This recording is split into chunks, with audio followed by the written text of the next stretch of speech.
అట్లానే ఇదే జరిగితే ఒక మీనాక్షి నటరాజన్ వర్సెస్ మిగతా నాయకుల్లా చూడాలా, లేదంటే మీనాక్షి నటరాజన్ తర్వాత పిసిసి నుంచి కూడా ఒక భారీ రియాక్షన్స్ ఏమైనా ఎదుర్కొనేటువంటి అవకాశం ఉంది? ఇది చాలా చిన్న విషయం అయితే ఏం కాదు.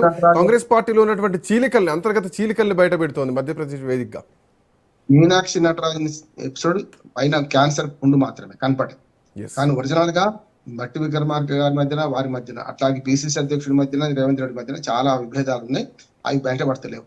ఎందుకంటే ఇప్పుడు నాకు మంత్రి పదవి ఇస్తారా లేదా అని పిసిసి అధ్యక్షుడు కూర్చున్నారు. సమస్య లేదు పోమని వీళ్ళు అంటున్నారు. అట్లాగే ఒక ఇద్దరు ముగ్గురు మంత్రులు మారుస్తామని అంటున్నారు. ఈ మొత్తం ఎపిసోడ్ లో ఎవరిని చేయొచ్చు అంటున్నాను. అంటే కాంగ్రెస్ లో ముఖ్యంగా పొన్నం ప్రభాకర్ ఉంది అనుకోండి, మొన్న వారి మీద మాట్లాడండి, పవన్ కళ్యాణ్ దాని మీద మాట్లాడండి, అది కూడా ఈయన కంటగింపు ఉందట ఎవరికి, రేవంత్ రెడ్డి గారికి. అది కూడా ఒక ఎపిసోడ్ ఉంది. అంటే తొందరపడి మాట్లాడతాడు కనుక తీసేయమని. కొండ సిరేఖ ఎపిసోడ్ చూసినాం మనం, గతంలో చూసినాం కదా.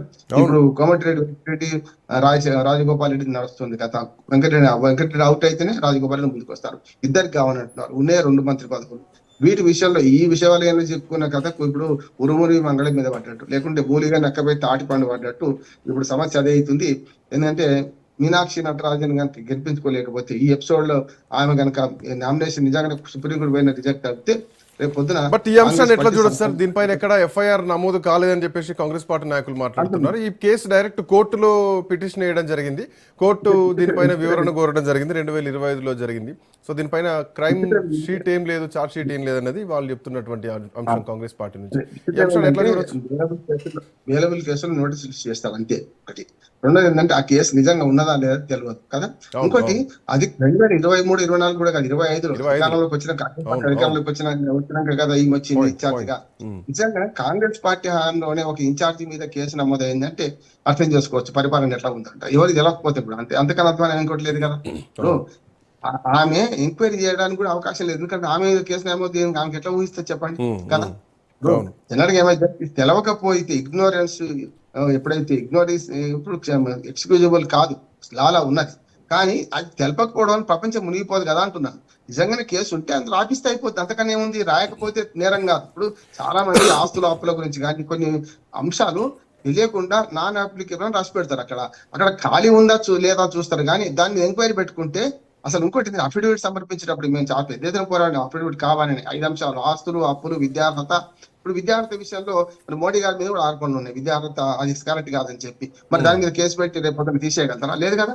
అందుకని ఏంటంటే స్క్రూటినీ టైంలో ఇంత లోతుగా పరిశీలించాల్సిన అవసరం లేదు అని చాలా సార్లు సుప్రీంకోర్టు, హైకోర్టు చెప్పినా కూడా మీరు స్క్రూటినీలో తీసేసుకుంటే పోతే ఏ చిన్న నేరంతో పోతే వాళ్ళ ప్రజాస్వామ్యకి హక్కు, పోటీ చేసి హక్కు కోల్పోయినట్టే కదా, తీసేసినట్టే కదా.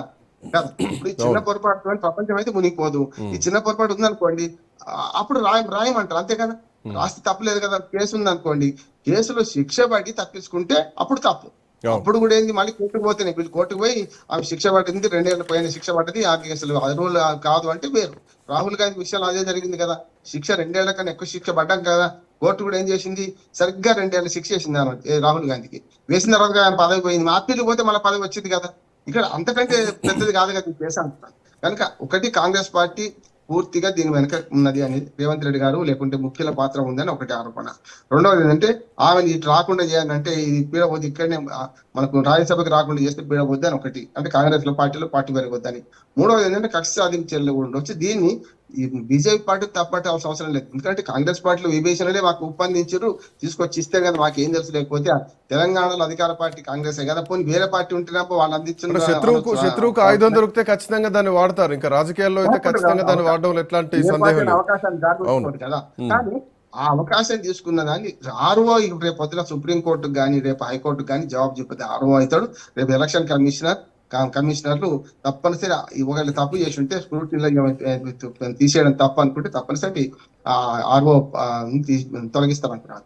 ఎందుకంటే ఈ నోటీసులు ఇచ్చిన విషయాన్ని నామినేషన్ పత్రాల్లో పొందుపరచాల్సినటువంటి అవసరం లేదని కాంగ్రెస్ పార్టీ చేస్తున్నటువంటి వాదనలో చట్టబద్ధత ఉండొచ్చేమో.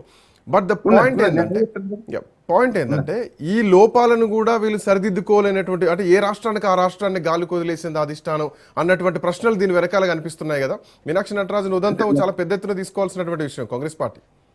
అంటే 2 ఉంటాయి. మధ్యప్రదేశ్ రాష్ట్రంలో కేసు రిజిస్టర్ అయితే అక్కడ కాంగ్రెస్ పార్టీ ఏమైనా తీసుకోవాలి కదా.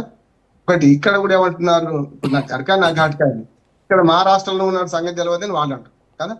కాదు నామినేషన్ వేసేది అక్కడ కదా, మరి ఇక్కడ నుంచి వివరాలు తీసుకోమంటే తీసుకుందామేమో మాకేం తెలుసు అని వీళ్ళు కాంగ్రెస్ అంటారు కదా.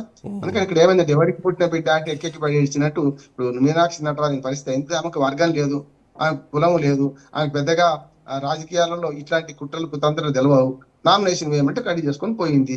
మామూలుగా మిగతా అన్ని సక్రమంగా ఉన్నాయి, నామినేషన్ పత్రం గురించి సక్రమంగా ఉన్నాయి, ఆస్తుల అప్పుల గురించి పెద్దగా ఆస్తులు లేవు, పెద్దగా అప్పులు కూడా లేవు ఆయనకు, అన్ని చేసుకుంటూ ఇక్కడికి వచ్చే కల్లా ఖాళీ అంటే ఒకటి మిస్ అయింది. ఖాళీ పెడితే తప్పు, స్పష్టంగా అఫిడవిట్ లో స్పష్టంగా ఏముందంటే ఏదైనా ఒక ఖాళీ పెట్టు, ఏదైనా నింపండి, నాన్ అప్లికేబుల్ ఏదో నింపండి, కానీ ఖాళీ పెట్టలేదు. ఈ విషయం తెలిసిన తర్వాత ఏం చేయాలంటే ఎంక్వైరీకి ఆర్డర్ చేయాలంట.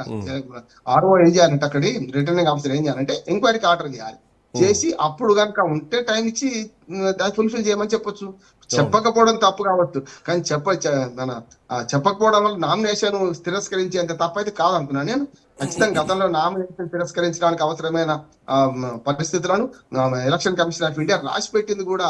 మీరు ఒకటి తక్కువ ఉంటే నోటీస్ ఇవ్వండి, తెప్పించుకోండి, కానీ నామినేషన్ గుడ్డిగా తిరస్కరించకండి, వాళ్ళ ప్రజాస్వామిక హక్కులను మనం కాలడానికి వీలు లేదు.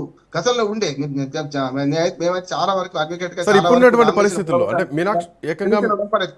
ఏకంగా మీనాక్షి నటరాజన్ విషయంలోనే చర్చ జరుగుతుంది కాబట్టి కాంగ్రెస్ పార్టీ అధిష్టానం కూడా ఈ విషయాన్ని అంతే సీరియస్ గా తీసుకుంటుందేమో అని అనుకోవడానికి అవకాశం ఉందా? ఎగ్జాంపుల్ ఏంటంటే కర్ణాటక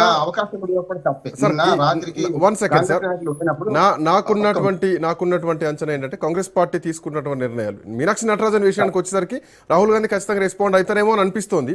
ఎందుకంటే కర్ణాటక విషయంలో కాంప్రమైజ్ కాలేదు, కేరళ విషయంలో విడి సతీష్ విషయంలో కూడా కాంప్రమైజ్ కాలేదు. సో బహుశా తెలంగాణ విషయంలో దట్టు మీనాక్షి నటరాజన్ ముందు పెట్టి ఒక స్ట్రిక్ట్ ఒక కమాండింగ్ ఏమైనా తీసుకొచ్చుకునేటువంటి అవకాశాలు ఉన్నాయా? ఉంటాయి. ఇప్పుడు ఈ తప్పు కనుక లోకల్ తెలంగాణ కాంగ్రెస్ పార్టీ కానీ అక్కడ నాయకులు కానీ ఎవరైనా చేసిందని తెలిస్తే ఖచ్చితంగా వాళ్ళ తలలు పోవాల్సింది, అంటే వాళ్ళ పదవులు పోవాల్సింది, నెంబర్ 1. రెండోది ఏంటంటే ఇప్పుడు అక్కడ కూడా నిన్న రాత్రికే మనకు మనీష్ తివారీ నుంచి మొదలు పెడితే నలుగురు ముఖ్యమైన నాయకులు ఎలక్షన్ కమిషన్ ఆఫీస్కి పోయారు. అపాయింట్మెంట్ లేదని తిరస్కరించడం ఏంటి ముఖ్యమైనది కదా ఇది. ఇంకోసారి కోర్టులో హౌస్ మోషన్ పిటిషన్ అలౌ చేస్తాయి. ఇప్పుడు మానవ హక్కులు కానీ లేకుంటే ఉల్లంఘన అంటే రాజ్యాంగ హక్కు ఉల్లంఘన కదా, పోటీ చేయకపోవడం, పోటీ చేసే దాన్ని తిరస్కరించడం, ఆటోమేటిక్ గా మీరు ఎలక్షన్ కమిషన్ ప్రాపర్ ఛానల్ దగ్గర ప్రాపర్ ఫోరం దగ్గరనే వాళ్ళు అప్పీల్ కోసం పోయింది కదా, రానియకపోవడం తప్పు కదా. గేట్ బంద్ చేసేసి మీకు అపాయింట్మెంట్ కదా లేదు కనుక రానియమంటే ఏదో అన్నట్టు తప్పు కదా. ఎలక్షన్ కమిషన్ అక్కడ తప్పు చేసింది. రెండోది ఆర్ఓ దగ్గర అప్పీల్ చేయడానికి కూడా ఆయన అవకాశమే లేదు, గుట్టిగా టక్కన తీసేసిండు. వృద్ధి శిక్ష వేసేవాడికి కూడా అవకాశం అడుగుతారు కదా, చివరికి వరకు అడుగుతారు కదా. ఇక్కడ కూడా మీరు చేయలేదు, నిజమైనా కాదు తెలుసుకుంటే కొన్ని గంటల్లో తెలుస్తుంది. వాళ్ళకి శాస్త్ర సాంకేతిక రంగాలు అద్భుతంగా ఉంటుంది. రైట్ సార్, వీళ్ళకి ఇవ్వాలి, ఎవరికి నామినేషన్ వేసిన ఇచ్చి దీని మీద క్లారిఫై చేయమంటే అయిపోద్ది కదా. ఇది అవునా కాదు, ఇప్పటికి ఇంత ఉండి కూడా అది కరెక్టా కాదా, కేసు రిజిస్టర్ అయిందా లేదా, నోటీస్ పోయిందా లేదా కూడా ఇప్పటికి తెలియదు కదా అంటున్నారు. ఆఖరికి మళ్ళీ సుప్రీంకోర్టు ఇన్వాల్వ్ కావాల్సినటువంటి పరిస్థితులు వచ్చినాయి. చూద్దాం sir. Anyway, thank you Ramohan Rao, thanks for joining. Meenakshi Natarajan nomination తిరస్కరణ వెనుక ఏం జరిగింది, ఎవరున్నారు, మీనాక్షి నటరాజన్కు రాజ్యసభ అవకాశం రాకుండా ఆదిలోనే అడ్డుకున్నటువంటి ఆ బడా నేత ఎవరు, రేపొద్దున కాంగ్రెస్ పార్టీ ఏఐసిసి అత్యవసర సమావేశం ఏర్పాటు చేసింది. ఈ సమావేశం తర్వాత కాంగ్రెస్ పార్టీలో ఎట్లాంటి పరిణామాలు చూడబోతున్నాం, మీనాక్షి నటరాజన్ వెనుకున్నటువంటి ఆ కాంగ్రెస్ కట్టప్ప ఎవరు, ఇప్పటికే కాంగ్రెస్ పార్టీకి ఒక క్లారిటీ వచ్చిందా, నిర్ణయం తీసుకోవడంలో ఆలస్యం కనిపిస్తోందా, సో ఎవరు ఆ పెద్ద తల అన్నదానికి కాంగ్రెస్ పార్టీ ఎట్లాంటి నిర్ణయం తీసుకుంటుందో చూడాల్సినటువంటి అవసరం ఉంది. ఇక ఈ అంశం సుప్రీంకోర్టు